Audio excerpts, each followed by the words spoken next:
So it says you're live. I'm a bit late today. I'm sorry. First time that I'm actually too late and not too early.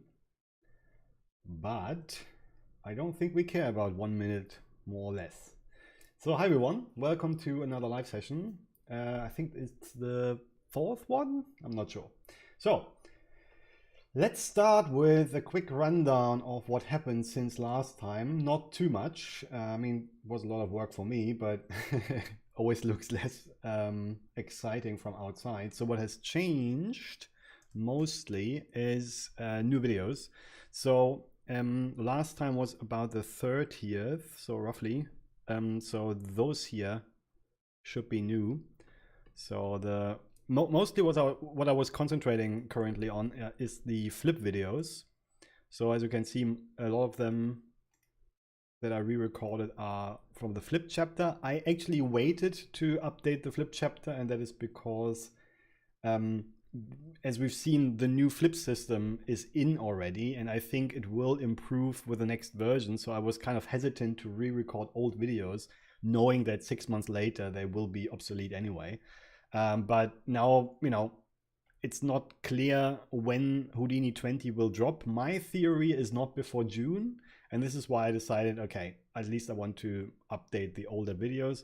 One thing that is interesting is that for the boiling water example, I actually looked into rendering this because I think there were questions about that on Reddit or on my Discord, I'm not sure. So it made sense to extend this a little bit, including how to actually render it. So if you've seen it already, then it is longer, it has more content in it. And if you haven't seen it, well, then now you even have a render. Cool, so those are the new videos. And then something that I was pretty happy about is just today on Twitter, because I have a Twitter account for the website. So here, twitter.com/coursehoudini. Don't ask me why, because that was the only, label that was left. I reached exactly 1,000 followers, and here I have it on the stream, which is cool, exactly 1,000. Not one too much. Actually, we had 1,001 this morning, and then then I posted this hooray thing here, and then one unfollowed. So now it's exactly 1,000. So whoever you were, thank you very much. Now it's exactly 1,000. Now you can come back. So yeah, 1,000 followers, who cares? But it's kind of nice to have anyway. So as far as I can tell, there are no comments yet. You can say something if you want. I don't even know how many people are watching right now. It says 2. Is that true? Nah, come on, it has to be better. Let me quickly check. I mean, I expected the viewers to go down, but I don't think it's... No, it's 3. Apparently 3 people are watching it. And with me, it's now 4, I guess. So as usual, that was a quick opening. So as usual, you can ask any questions you want. Oh yeah, and before I forget, right. Since if you want to post something, some links or something, maybe to Reels or to projects or whatever, you can use the hashtag live session channel on the Discord server. And yeah, so K3DFX just says somebody changed their mind and unfollowed. Yeah. So hi Lucas, hi K3DFX, hi Mark. Nice to see you, Mark. Because I remember most of you guys from the chat.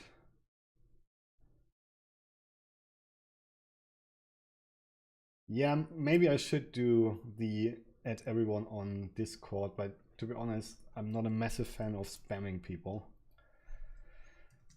But okay, why not?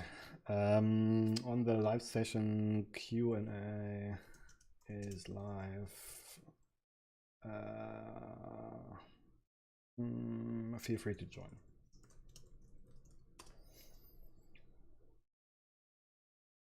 Wow.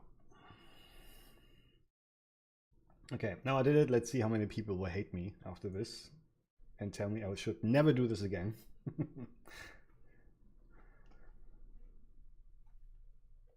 Okay.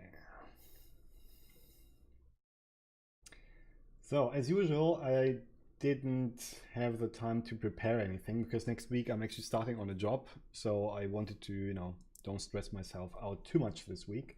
Because as you know, I occasionally, about 6 months a year, I'm still working in the industry to stay fresh and to actually know what I'm talking about. And next week, I'm starting on a commercial. My last gig was for a Netflix show, and this time it's for commercial. So different problems to solve.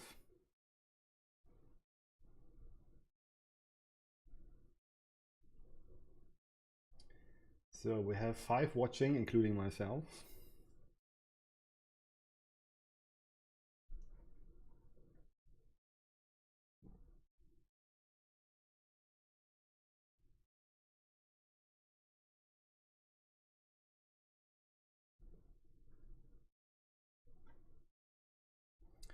So there is one post.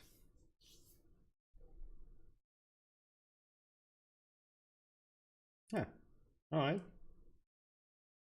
So in the live session channel, Quix is saying he created some projects on his YouTube channel in the last couple of months, and I could pick any projects to say something about it. All right.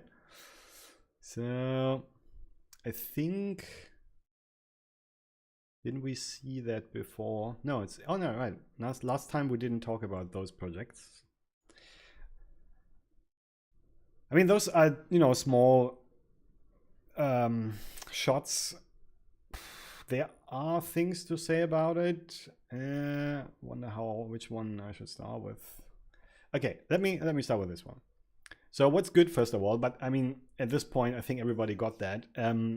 What's good about this is whenever you have any kind of simulation, it's always a good idea to mix multiple simulations. So in this case, we have an RBD simulation, obviously, and a pyro simulation. What's missing a little bit is the pop simulation that usually comes with it, so that you have the really small debris, basically sand, let's call it. So basically, as you can see, the idea is to cover as much scale on the destruction as possible. So you have the really big pieces that come from the RBD simulation.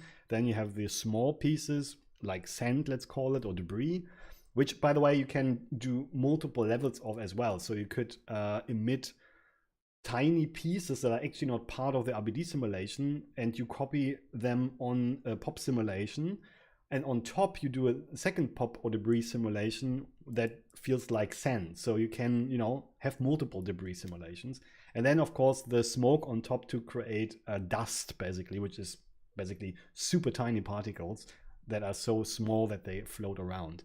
And then you fill the whole thing up. And this will always help to really sell the idea of there is something that really is destroyed, because what people are looking at are not obviously an RBD simulation or a pyro simulation. What people are looking at are real materials that should feel like they're actually breaking or burning or whatever. So it's all about the feeling at the end of the day. And to be fair, this is something that I'm not covering enough in the course because it's a fundamentals course, and naturally I go way more into the technicalities than the fine-tuning of the feeling of those effects. But in my opinion, that's the second step. First, of course, you have to understand how to do an effect, and then you polish it. I try my best to at least do some videos here and there explaining, once you know how to do things, what is important afterwards. But that said, as you know, there are other tutorials that are more suited for the mid-range and more advanced knowledge. I'm not even trying to cover that field, at least not in the course. So yeah, that's all I can say about it. In terms of, is it an interesting shot for a junior reel? I would say no, because it's basically too academic, let's call it. So, okay, it's clear that you took something to practice the technique, which is perfectly fine. And obviously, since it's on your YouTube channel, probably it's never meant to end up on a reel. But let me answer that theoretical question nonetheless. Would that be a good shot on a reel? And it's too academic, like I said. I think it's always a good idea to show not only that you know how the skills work, but that you understand what all of this is about. So in my opinion, some kind of context, some kind of a use case that you would actually see either in a commercial, even though destruction is very uncommon for commercials, but in a Netflix series, in a movie or whatever, if you can do that, then you transport that you understand what you're actually doing and why you're doing it. Our job is not to create an RBD sim. Our job is to create a destruction. You understand what I'm saying? And this is very academic. And this is why, yeah, I would not recommend it for real necessarily. Okay, let's see what else we have. This, for example, is better in that regard. It has a very cinematic feel to it.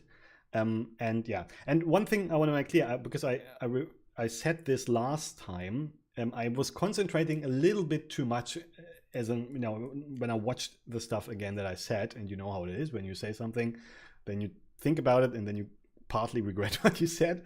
But I absolutely believe it's important to have the context, but that said, don't concentrate on it as the main thing. It's still about the effects, right? So if you create a super cinematic shot, but your effect in it plays almost no role in the shot or is very small, then obviously for an effects DD, that shot would not be great, because at the end of the day, it's always about the effect. But I still believe it's helpful to have some kind of context to just push a good effect to the next level. I think that's my point. So don't misunderstand me. It's not, it's not the cinematic experience on an effects DD showreel is not more important than the actual effects, obviously, but it's not unimportant. So here I would say what I don't like about it is that the fire feels very uniform. So the scale of it is always the same scale. I'm not saying it's too small or too big or something like that. I'm saying it's too much the same everywhere. I like the rendering. So I like the illumination of the smoke, and that there is smoke and you can see that all that is there. But yeah, if you look at, I mean, that's redshift. But if you would look at something like this in reality, I think you would see more variation and maybe, broken up areas where the fire is not consistently creating a perfect ring. So in other words, variation. Short version is variation. I think it lacks variation. But besides that, I think the knowledge is there to make this work better. And also another thing, I think the speed is too slow. And this is actually something I show in the Houdini-course video about fire, where I always use the time scale. Let's actually type in fire. Fireplace, right? That's the example. Here. In the fireplace example, and I think I could have gone further than that, but you can see the speed here of my fire, and I actually even put a reference in here somewhere. It's pretty fast. And this is something I just, if you look at references, you will notice that fire is very fast. And what comes out of a standard default pyro simulation almost feels like underwater or slow motion. So that's a classical problem. Again, this is already a year old, so I'm pretty sure you realized this at this point. Don't get me wrong. It's really just, let's use this to talk about some stuff, right? Right, oh, there's a reference in the description. Thank you very much. That's good. So let's see. Thanks for pointing that out. Ah, yeah, okay, that's, oh, wait, no, that's just another link here. Sorry about that. Yeah, another one. Ah, I see, okay. That's interesting. Huh, okay, then you matched it pretty well, I have to say, pretty good. Ah, okay, so I think the difference here is that the scale is much bigger than what your setup feels like. So this is maybe just a scale problem. So, okay, now I understand. If this is something like, I don't know, 20 or 30 meters wide, then the scale makes sense. Although then I would say the detail is too small. Let's compare that. It's a, I mean, yes, you could argue that there is not much detail, but if I look at it, I feel like I can see more detail. So that's an interesting problem then. So you have to be careful to show the scale that you're actually telling. And from your building here, it's actually, you know, we have no reference. So maybe what could help here, put a tree in, put a human kind of scale like structure in. Maybe a sculpture or something, and then it's easier actually to sell. Oh, this is actually much bigger than I thought. Okay, so this was my fault. I misunderstood the scale. Yeah, that's actually helpful. Now that I see that, I can see it's actually it matches better. But then I would definitely be careful to sell that. And I think the reason I misjudged this is that the detail in the fire seems somewhat missing to me. And yes, I know if I look at the reference, you could argue, well, you don't see more detail here, but I would argue I see it. But I understand if there is a subjective thing. On the other hand, you definitely have a better reference here because this is a tower with an entrance, right? So this is really helpful. You know how big a human is. And even though it's not obvious, but down here, there are actually people. So this helps to sell the scale. So maybe that's the biggest problem then on this shot. Okay. And by the way, sorry about always pointing out the problems, but that's just, my job. I'm not thinking about the stuff that works.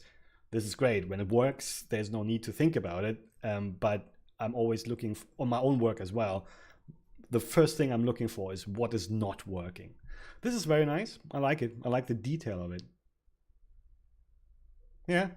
Actually, here I have not much to criticize. I really like the detail. Well, one thing I would recommend is, it's probably already there, but I would increase. It is there, yeah. So the light reaction on the surface here, it is there, and it fluctuates, which is great. But I think I would make it brighter, so that it's because then you tell that this thing here is actually more energetic if you would have a brighter reaction to the surroundings, specifically the rock. I would expect this rock to be brighter. But yeah, the effect itself, I think it's beautiful. It has a lot of detail. You can tell this is not just something, but there, some thought process went into it, some work, a lot of levels. If I don't misjudge this, I think that's a particle simulation, and on top a pyro simulation. Yeah, it looks very nice. I like it. Very nice. That's cool. And mostly if I would see a junior reel with that stuff, I would say, okay, it's not a complicated effect per se, but it's executed very well. And that is just as good, almost. Because again, it shows that you understand what quality is and how important it is. And it's not just about, okay, here's some effect, you get it, right? No, it has to feel good. It has to be worth looking at, because people at the end of the day have to pay for it. That's also very nice, always putting a reference in there. The only thing I would be careful with personally is I don't like, and I think a lot of supervisors would agree, I don't like having movies as a reference. Nothing wrong with it per se, but it would be always better to have reality as a reference, because it's simply harder. It's much more hard to create something that feels real than something that feels magical, let's call it. Because I think we can agree, when you look at this shot here, this looks very cinematic and magical, but I don't think we would say, okay, this looks like someone really recorded it with a camera, right? That's not how it looks like. That's not how it's supposed to look like. And this is always harder to make something absolutely believable. So this is why I don't like, movie references personally, and I would not recommend it. That said, I think you executed it pretty well in terms of detail. It is a bit simple though, I have to say. So for example, I would add more sparks, for example. So there's always something you can add in terms of secondary stuff, and just the main explosion and then the smoke on top. And I assume you just follow the reference very closely. But at the same time, you take away the possibility of adding more to it. I mean, and I would also argue, even though it's hard to say, the scale of the different parts that are flying out are different here. And you have always the same scale. So again, it's all about variation and adding more detail to it than is absolutely necessary. I think that's a good way of thinking about this. Okay, so yeah, pretty cool projects. None of them felt amateurish or something, but there's always something you can improve, of course. Cool, so that kept me busy for a while. Let's see what else happened in the meantime. Do you work remotely or on site for these clients? Good question. I personally, I work remotely from Berlin. To be fair, this is something you usually can only afford when you're a bit longer in the industry. So I am in the industry for 10 years. Yeah, pretty much. And as an FXTD, I work about 7 or 8 years, something like that. 7 years, 7 years.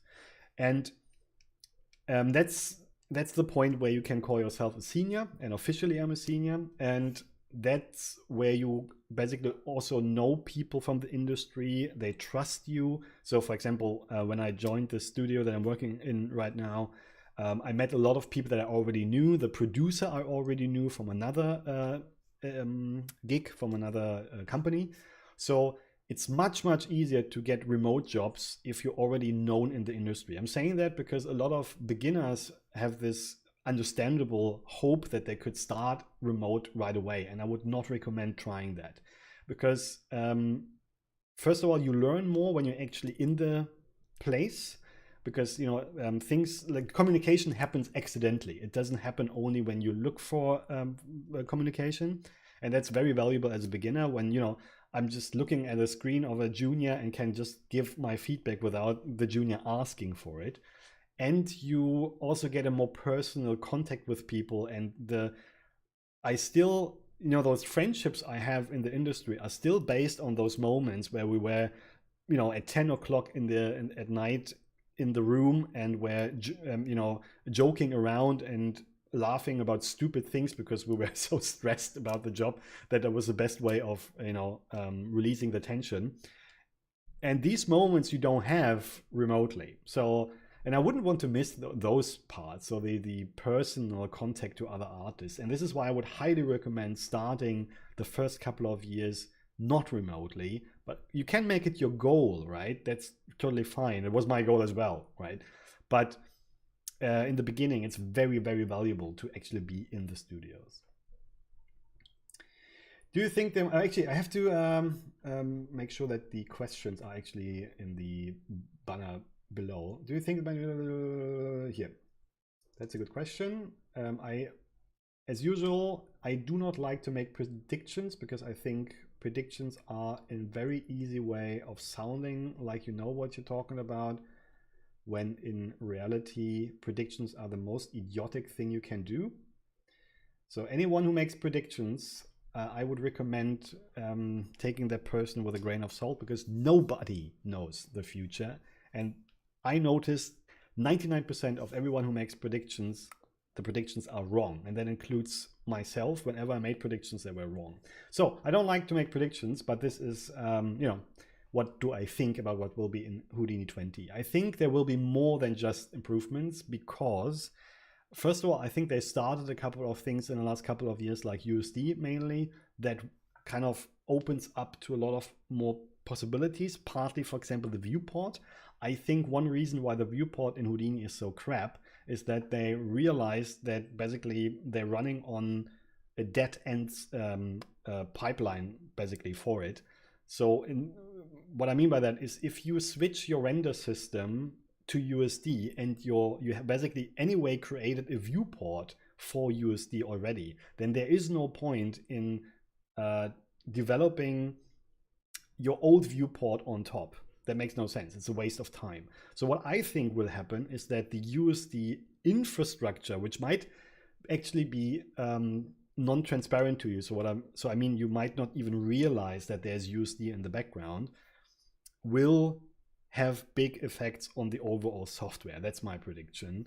And mainly where you will see that, hopefully, to be fair as well, is the viewport, because the viewport is a big problem still, and that has to change, especially when you look at programs like Blender, which have an amazing viewport renderer, like Eevee, which is nuts. And generally, just the viewport of Blender, think about this, the viewport of Blender is better than the viewport of Houdini. That's not good. And the side effects is not stupid. They know those things, but they don't promise anything before they're sure that they can actually pull it off. And this is why I think viewport will be a big one. Then I think, yeah, well, I think they will go further into the rigging department area, because that's just a big area they want to improve.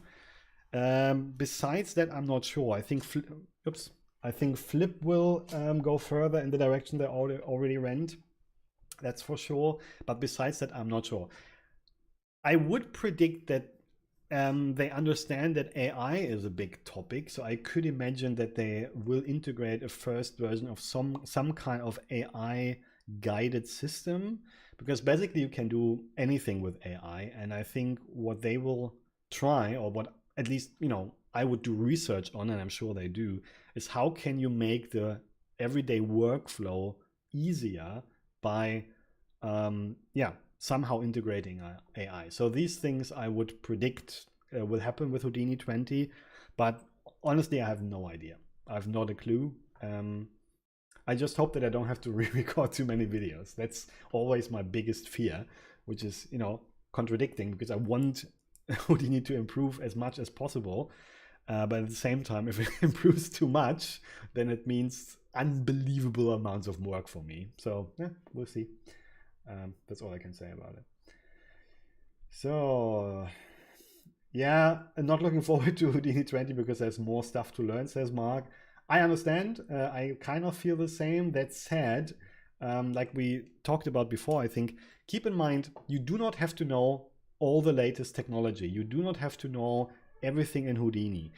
You would be surprised how few FXTDs who are even seniors know the latest techniques. Some of them kind of, for example, never touched the RBD SOP solver.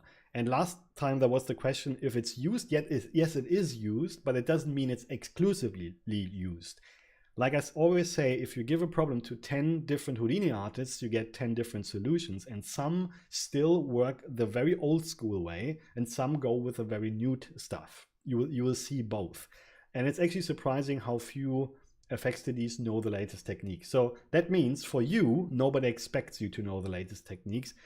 All that is expected of you is that you're able to solve a problem to the best of your abilities. And like I always say, it's not about doing it right or wrong. That's the wrong way of thinking about it. It's all about, does it work or does it not work? So as long as you find a solution that works, that's fine. Don't stress yourself out about this idea, okay, what's the latest technique? Is that now the way you do it? Don't think like that. It will not help you, because you will, constantly chase this idea of, okay, I don't know how to do it, so I have to find out how this is done. But I realize that's actually not how you think about things. That's also not how programmers think about things. There are always more efficient ways of doing things, and it's worth looking into those to, get more efficient. But there are always more than one solution to a problem, and as long as you find one, you solved your or you did your job, and that is very important to keep in mind. So, random question from Low. Is it possible for a vellum cloth to turn into sand midway when it's floating? Yes and no. So not in terms of there's no automatic vellum built-in system that does that, but that's not necessary. Let me quickly add this to the question bar. There you go. So yes, the answer is yes, but maybe not in the way you think. Come on. Oh shit, I just realized I haven't shown the bar. I'm an idiot. So now we can see the bar at least. So first, basically everything in Houdini is possible. You just have to do it yourself. No, there is no system to my knowledge that, where you can say, oh, please vellum object turn into a grain system on frame 110.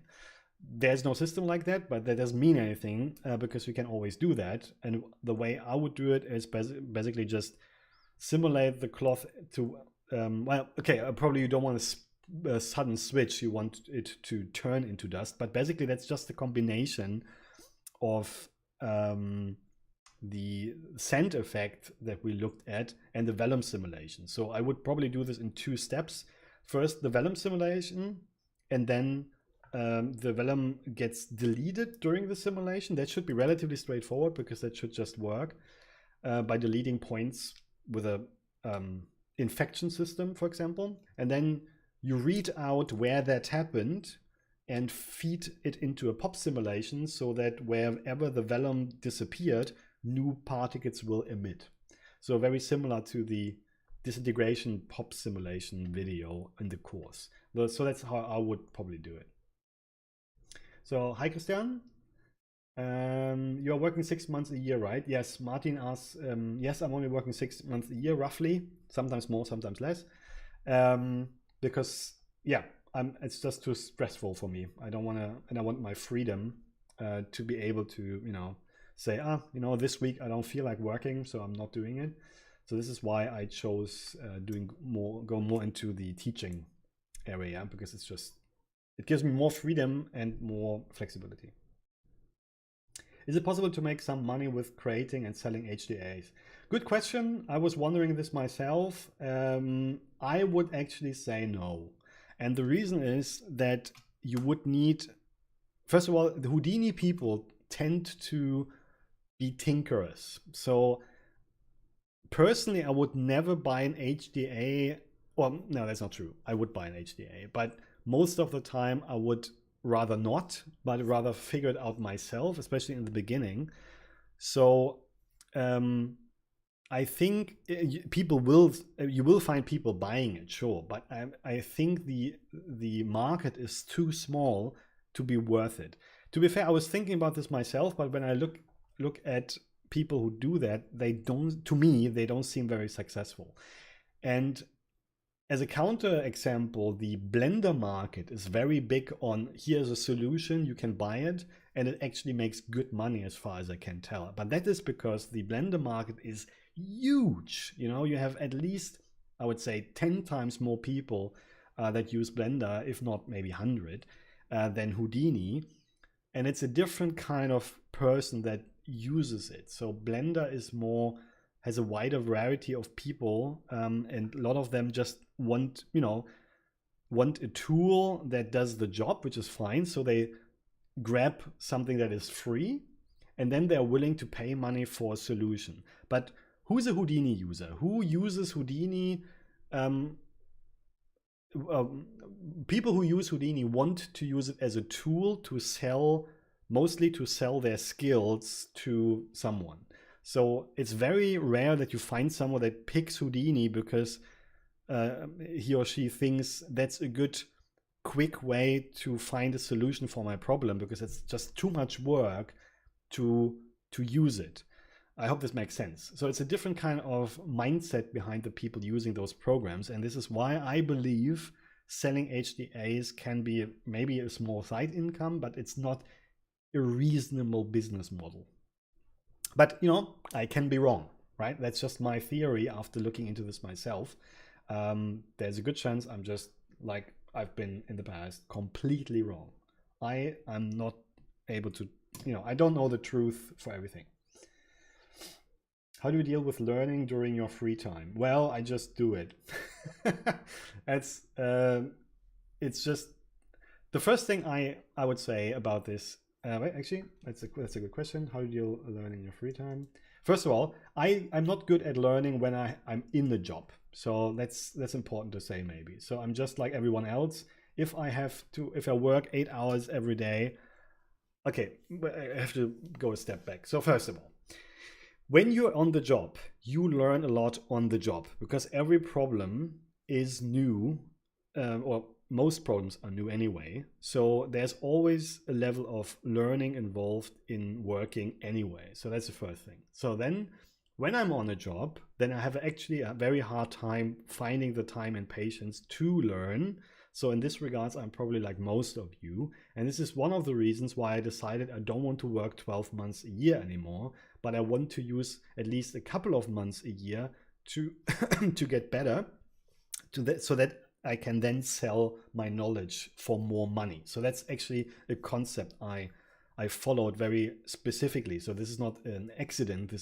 I actually thought about this. Either you work a lot for normal money, or you work little amount of time for more money than what is normal. And the only way you can justify this, of course, is by knowing more than other people. Now, what helped in this regards, to be fair, is that senior FXTDs are looked for anyway, so I didn't even have to prove that I know more than others. Just the fact that I'm a freelancer now means I make more money. So that is a good solution automatically, but at the same time, I use my free time between jobs to learn, to get better, to do R&D, so that I'm better on the job. And I actually noticed that this actually works. A lot of people who haven't updated their knowledge for a couple of years are actually slower than me in coming up with a solution, because they kind of stuck with old school ways of doing things, or less thought out solutions. They find a solution and the solution is okay, but in comparison, very often I can come up with solutions quicker. So this concept seems to work for me. But I need extra time just for learning. I need, a week where I do nothing else than concentrating on learning a new topic. So this works for me. And yeah, other people have other solutions, but that is something that I managed to do, thankfully.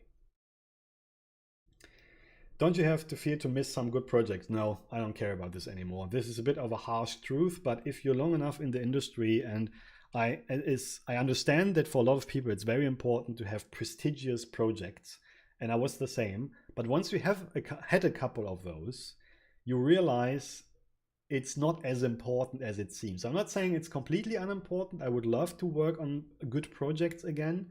But the truth is, if I had to choose between a good project, something that really I find fascinating and interesting, and good money, I would always choose the money. And that's because I'm long enough in this industry that I want to have basically something back. And basically the way I see it is the quality of my life is not the quality of life is not improving by working on another high quality project, but it's much bigger, the improvement of my life quality, by earning more money and working less. And that in turn means that the projects will be less interesting, and I'm absolutely willing to accept that. That's another thing that just comes with time. A lot of people I talk to agree with that. Not all of them. Some people are, at ILM for 15 years because they love it so much. But it's a personal thing. You have to decide for yourself. And I definitely, and I'm not keeping that opinion back, I absolutely believe for myself, more time and more money is more valuable than this ego thing of working on a project that is prestigious. I'm completely over that. But again, that's just me, right? That's a personal thing. Everybody has to decide that for themselves. And I absolutely have no feeling of missing something out because I don't work on interesting projects. I'm way past that now. When you make a show junior reel, how should you apply? That's a good question. The truth is, I have certain ways. Let me put this into the question. There you go. By the way, the last question I skipped. Happens occasionally. How should you apply? Well, it's tricky. I mean, when I applied, it was, for example, at the FMX. So on a what's the word? Expo. So something like SIGGRAPH or the FMX are a good place to talk to recruiters, and it's always easier if you have a personal connection. Another thing that helps is when LinkedIn is also a very good source for that, so that you can see where there are openings. But I got my first job via connections, and the second, connections as a scene on met someone at the FMX, which helped. And the second job was then actually where I applied normally, and in just 24 hours they answered. But I also know how it is when you type in your data into this form on the ILM website, for example, and you never hear back from them. So I know that as well. That's totally normal. So the truth is, I don't have a good advice. My best advice is, if you can, try to personally get in contact with people. That could also mean email, for example. So don't it's a tricky balancing act. Don't annoy people, but try to go past this wall of website thing. Get somehow in contact with people actually in the industry. And for example, one way you can do this without being annoying is just ask for advice. And that could be a way that people, get aware of you. So just like people here ask me for advice about their reel, now I've seen their reel. I'm not hiring people, so it doesn't matter, but that can be a way of getting some kind of contact. Besides that, there's nothing wrong with just, sending out your reel and applying for everything you see. Don't be shy, just send it out. You can't apply too much, because there's nothing you can lose. The worst thing that could happen is that you look at your reel, they don't think it's interesting, or they don't need someone, and then they just forget about you. That's the worst that can happen. So you're then in the same situation as before. So don't be afraid of applying. Always apply. And what happened to me, for example, is when I went right out of school, I applied at Framestore. And a full year later, they contacted me because of that application. And I completely forgot about that. And I already worked at 2 companies in the meantime, but at least now I had a contact. So even if you don't get an immediate feedback, you're in their system, in their database, and someone at some point might come back to you. So it might be, you might not find something immediately when you need it, but that doesn't mean that it's not worth sending out the word. I don't see many job postings specifically asking for juniors. Yeah, I mean, that is true. That is a problem. Everybody wants experienced people currently. That is a big problem. I have no good solution for that besides what I already said. The best thing is still to maybe apply to kind of mid-level stuff. And one advice I always give: when you see effects artist in the description and not effects TD, that doesn't have to be always true. Definitely read, what's in the job opening. But when you see effects artist, usually that implies less experienced people. Because in the past, and I'm sure in some studios it's still like that. That's actually a good question that comes up a couple of times. Let's put this actually in here. Difference between effects artist and effects TD. So let me first answer this correctly in the old school way. In the past, an effects TD was the person who creates the setup that were then reused for multiple shots by an effects artist. So the effects artist was more the execution person, and the effects TD was the person building the tools. In many studios like ILM, for example, that's still the case. That still exists, but it's more and more rare, because Houdini mainly is just a tool that is so powerful, and people who learned it are all effects TDs, basically. So there is no differentiation anymore between someone who creates tools and someone who uses tools. In order to be able to use the tools in Houdini, you first of all need a lot of knowledge in the first place, and then you're also able to create tools. So in my opinion, this differentiation doesn't exist that much anymore. And in my personal experience, when I see an effects artist that is looked for, that implies a less experienced person. So that's might be a trick. Look for the effects artist jobs. That doesn't explicitly says junior, but that's kind of implied often. I hope that makes sense. And hopefully people who actually from the industry who use the classical system will not write me angry emails about that. But that's how I see it. That's my experience. What's the best platform for your junior show reel? I think LinkedIn is absolutely important nowadays. At least that's my experience. To be fair, I only know what works for me. So there might be this super cool technique that I never heard of, but worked for a lot of people. I don't know. But for me, the most important platform definitely is LinkedIn. There's no question about it.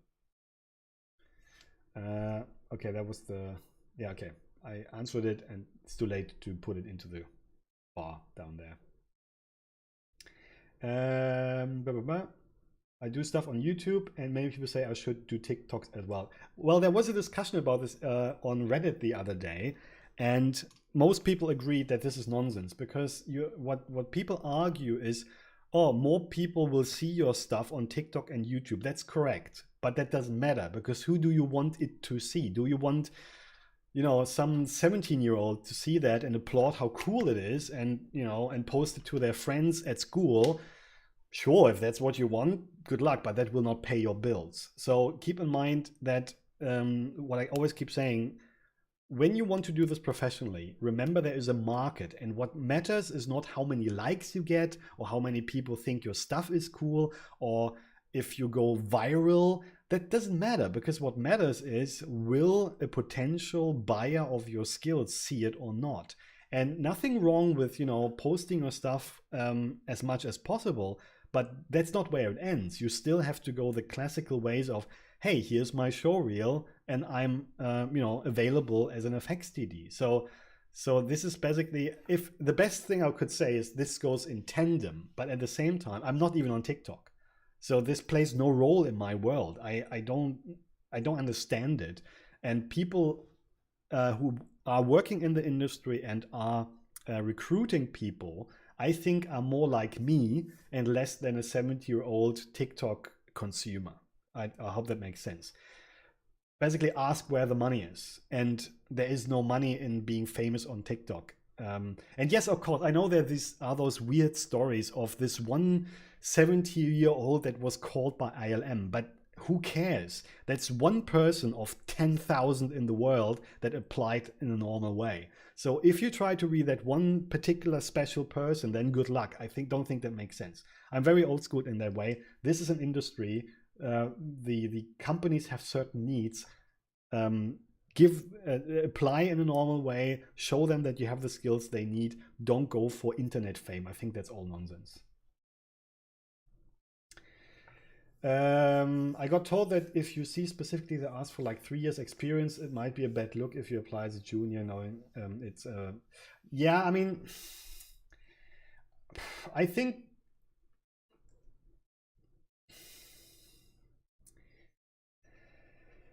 good question. Should you apply to something where it says you need 3 years of experience as a junior? Tricky one. I'm not sure.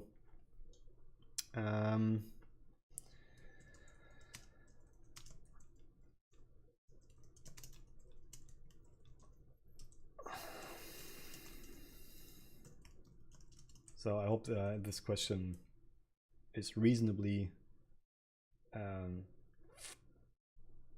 do say that, defined or whatever.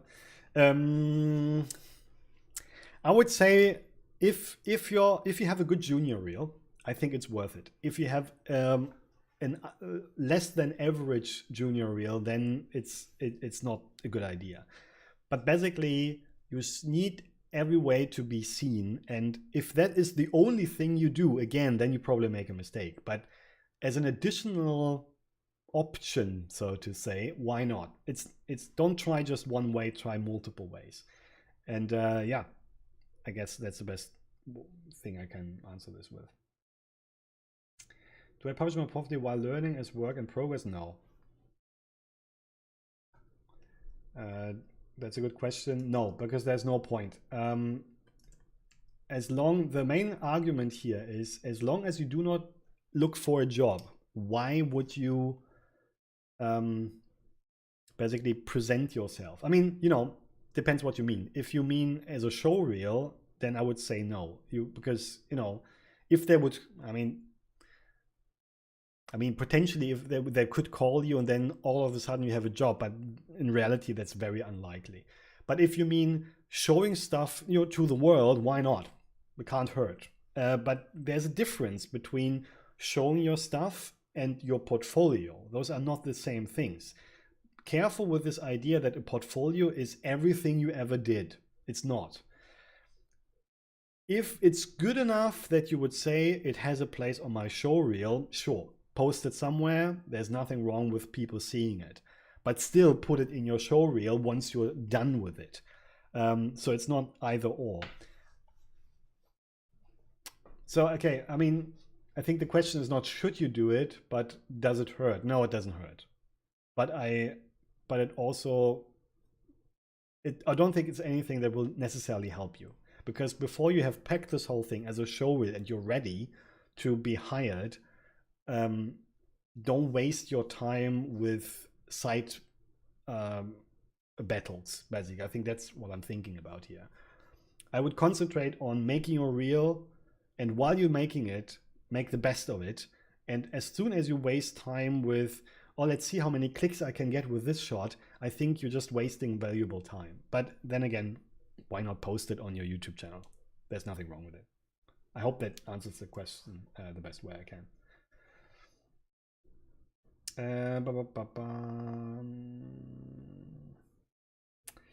Okay, the more you ask, okay, you want to build a community. Well, maybe the problem here is I don't work in that field. I don't make money with building a community. And I think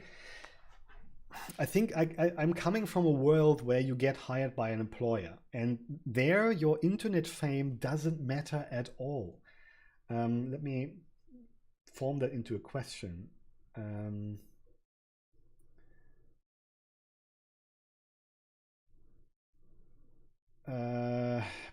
I mean, the way you formulate it is tricky. I want to build a community. I want to pay my bills.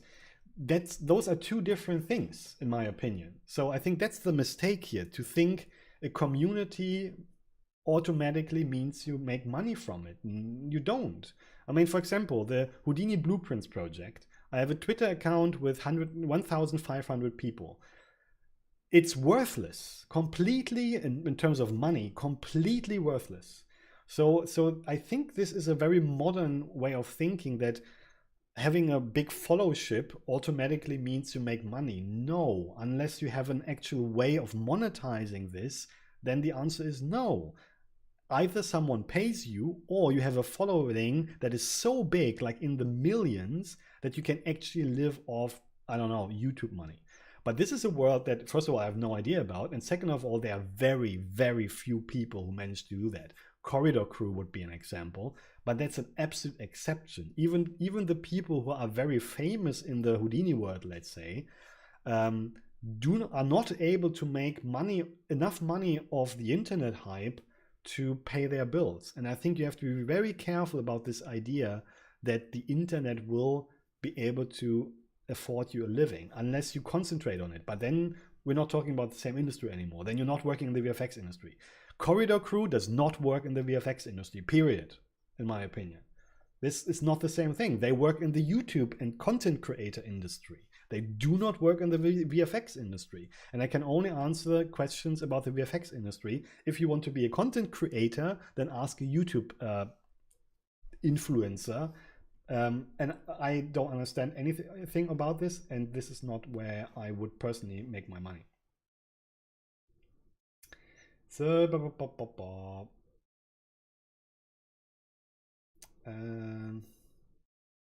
which industry pays Houdini artists TDs the most? Interesting question. I don't know, first of all, so I can only assume. What I heard good things about the games industry, but be careful. If you're a junior, you will not make a lot of money by being Houdini artist in the games industry, not more than in the VFX industry, for example. What they are looking for are experienced Houdini people, and they can earn more money than in the VFX industry, in the games industry currently. So I would not make this the basis of my decision, because it might change in 5 or 10 years again, even though, to be fair, that's unlikely.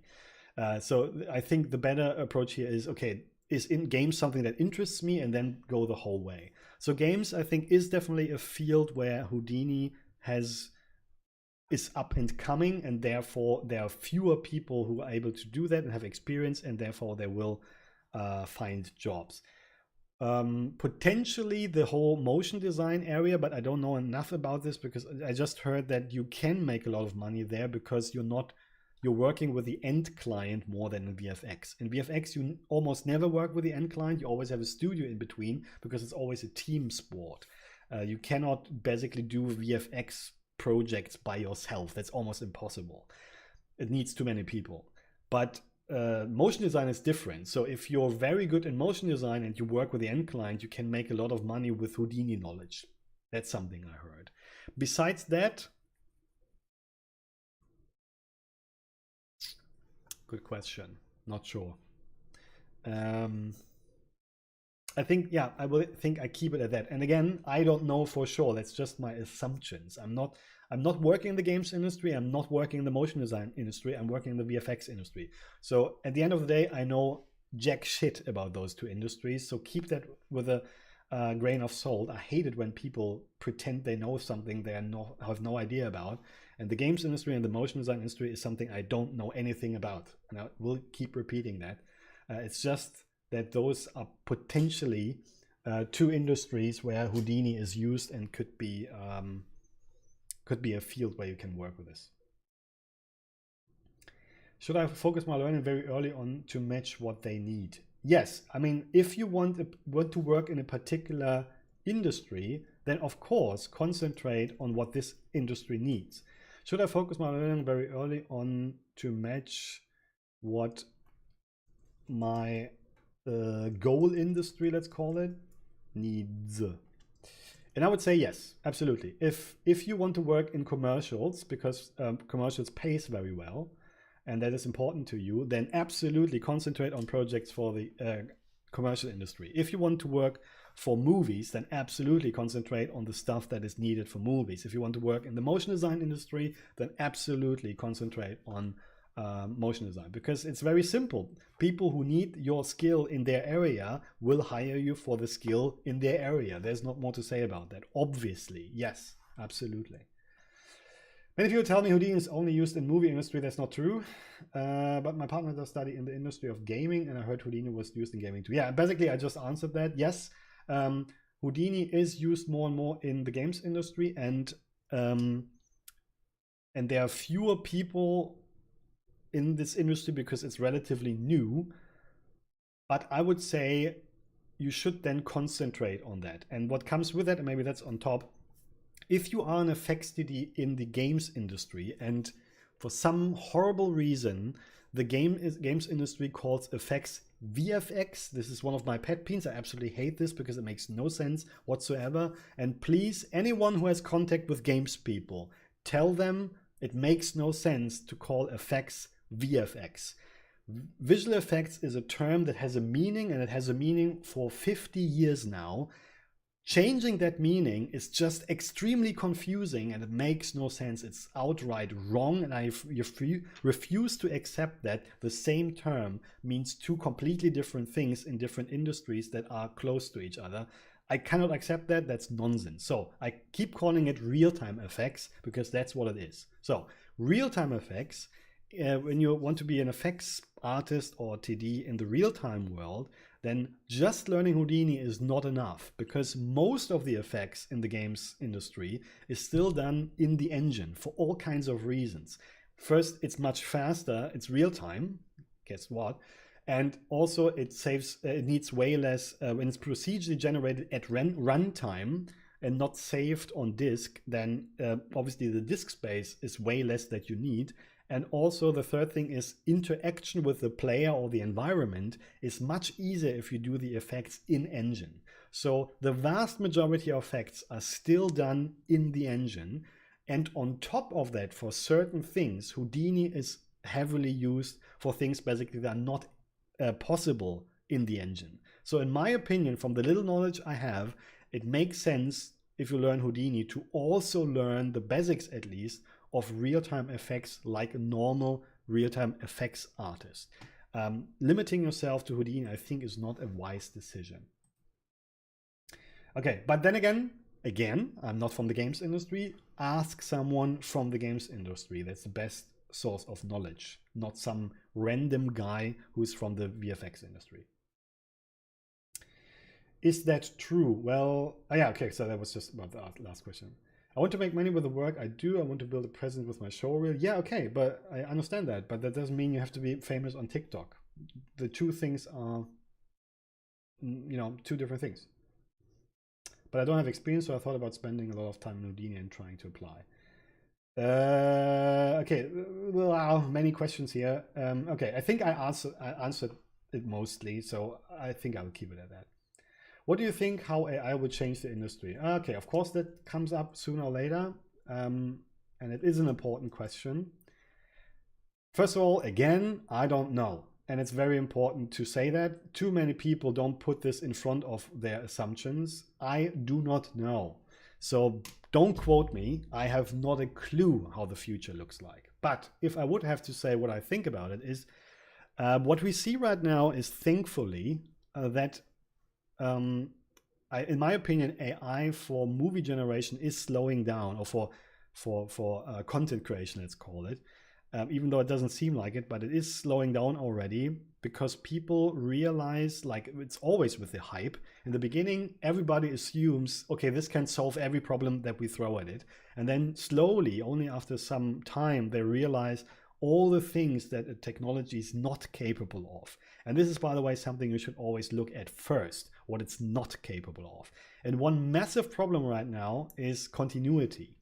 And the way I always describe it is currently we're talking about single frames in an acceptable quality, because yes, I know there are those 3D short 10-second videos, but frankly, they're crap. So yes, this will evolve, I get it, it will get better, but let's talk about where we know that we're capable of doing it. And that is high quality stills, because they are high quality, I have to admit. Some of those look amazing. They look photoreal sometimes, and the quality there is really high. But the jump from one frame to a consistent shot that is 3 seconds, and then one step further, multiple shots that are consistent in themselves, so they make sense. For example, if you look at a building that is burning from another camera angle, it has to look like the same building. This is something that people, I think, underestimated how complicated that is. And my hope is, to be fair, that this will not be solved anytime soon. So I think the hype is too big. At the same time, it's still reasonable enough to consider it. And I think it will be part of the pipeline. That's what everybody says. It will find its way into the pipeline, for example, for developing timing tests, first versions of shots. I think it will be big in that area, but the final execution will still be mostly manual. And this is what I think about how the AI will change the industry. It will speed the process up and make the iteration times quicker, but it will not replace artists. I don't believe that. And to be fair, one thing I want to absolutely say, I'm just like everyone else scared of it, and I hope it will not destroy the industry, and there is a chance it will do that. But if I try to be non-emotional about it, then I have to say it's unlikely. For many reasons, like I said, I think the jump is way too big.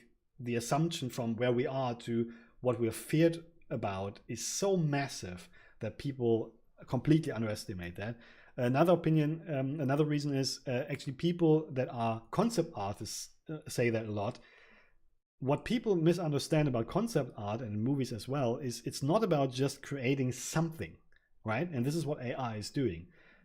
Everyone who was ever involved in a creative process knows it's about a very specific vision, very fine details that are worked on to make a very specific look to something. And this is something where AI is really bad at. So for example, oh, this is cool, can you rotate the camera slightly? AI currently, and I think in the future as well, is completely overwhelmed with that question. Whereas, we as artists, yeah, sure, we can do that, no problem. And this is a big one, and you should not underestimate what that means.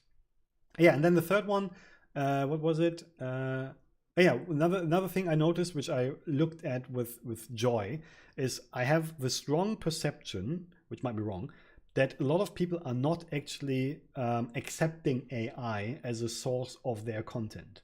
So there's a massive resistance from people, not only the artists, but I also saw people who actually, are just consumers. They don't want AI generated content. Sure, they scroll through those pictures and think they're pretty, but would they pay $12 for something where they know it was generated by AI? I talked to some people who are not connected to the industry from my family, and they said, no, if I would knew that, I would probably not like that. It would not feel good to me. So I have the strong feeling that what we forget is that it's not just the artists who don't want AI, it's also the consumers that have a certain resistance against it. And I think that won't change.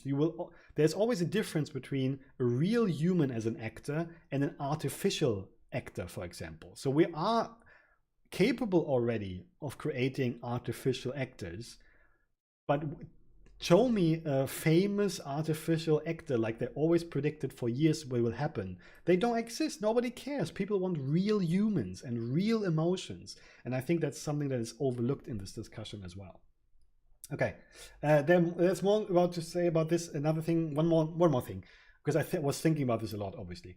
One more thing, the people who hire artists themselves don't want to use AI. That's another thing people forget. So who is hiring artists? Directors, companies that make a living of selling products, content. So all these companies are driven by people who are not just there for the money, right? Most of them are driven by passion. So the idea that all of a sudden a director who decided to go to a film school and then went into the world of creating movies, all of a sudden that they are willing to give that to a machine generator is absurd. They would never do that. So I think that's also something people forget. Who pays artists? Not, some conglomerate of dead capitalist robots. No, it's actually people who want to create movies, and that's overlooked as well. Okay, so how much time it takes to make something? Yeah, quickly about this. There was an article about ILM investing in AI. Yeah, sure, they invest in AI, but that doesn't mean they want to replace artists. That means that they want to create tools so that their artists can be more efficient. That doesn't mean they will kick out artists. That's the big. I mean, I guess nobody of us is afraid of using AI as a tool to get to what we want quicker, right? So, for example, imagine an AI tool that creates UV maps for you. Would that be a bad thing? No, it would be great. We want that. Everybody wants that because they hate creating UV maps. And in this regards, AI is not a bad thing. It becomes a bad thing when it tries to replace you as an artist. And I understand that fear. I have the same fear. But realistically, it's very, very unlikely that this will happen. More likely is that companies try to find a way to use their artists more efficiently. And I'm fine with that, actually, everything considered. So there was a huge backlash on Netflix because they used AI-generated anime for a series or something. Exactly, that's my point. I see this with the greatest joy and relief that the consumer is not this, this child that gets fed with whatever you give them. No, they have opinions about content that they pay for, and they do not want a soulless replicating synthesizer to create their content. And frankly, who would watch this? I mean, the good series, for example, like Last of Us currently, why do people like it? Because it has real emotions in it. You can see in the faces of these people that they actually are afraid or they actually are sad and all those things. The idea that a computer synthesized picture could recreate that is completely absurd. And I mean, who thinks that is an idiot. You cannot replace that with synthetic content. No, I absolutely don't believe that. That's nonsense. Would it be possible on the site to have subtitles translated automatically like YouTube? Good question. Actually, I just read about this the other day. Tech, yeah, potentially. I mean, the big question is, you know, how do you integrate that? Because currently I'm limited to the workflow that is allowed by the content provider I'm using, which is called Vistia, if you care. And they allow me to upload subtitles. I didn't develop this thing myself because it would be way too much work. So the video player and the underlying a framework of saving the videos and then, you know, making it possible for all of you from all around the world to watch it fast enough.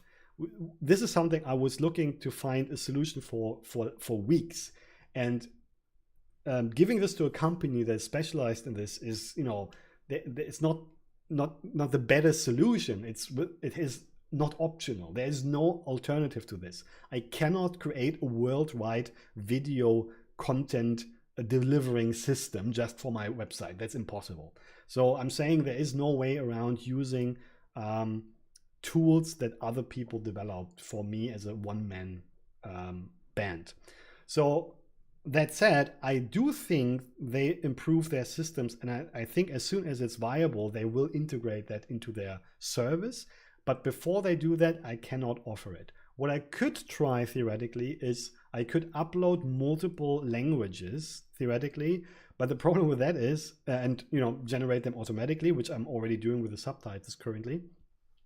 But the problem with that is I could not, you know, test if it's correct. I could do it in German. That's my mother tongue. Okay, fair enough. But you know, who speaks German on this planet? So Spanish, French, Italian, you know, maybe a Hindi or something. I wouldn't know if this is correct or not. So maybe we can try it. I don't know. That's the best I can say about it.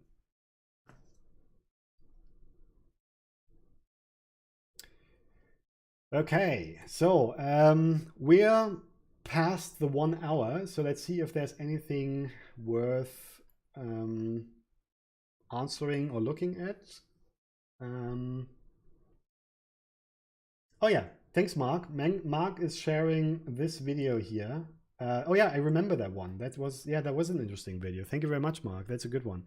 So on the Houdini YouTube channel, there is a video called. Wait a minute. There you go. It's called "How to Make a Killer Reel and Get a Job at a Studio." That's great. Yeah, that's I think 6 people, no more people that are actually from the industry that have probably much more to say about this. Some of them I actually know personally, and yeah, that's a very good source. Thank you very much, Mark. That's great. Definitely. Cool. So I think let's finish with that. Definitely watch that video. There's probably a lot of very valuable knowledge. I hope this is helpful. Yeah, hope to see you again next time. Again, next time I'm on a job, so I'm not 100% sure if it will be in 2 weeks again, but we'll see, right? So I hope this is helpful. Thanks very much. Have a great weekend, everyone. Bye-bye.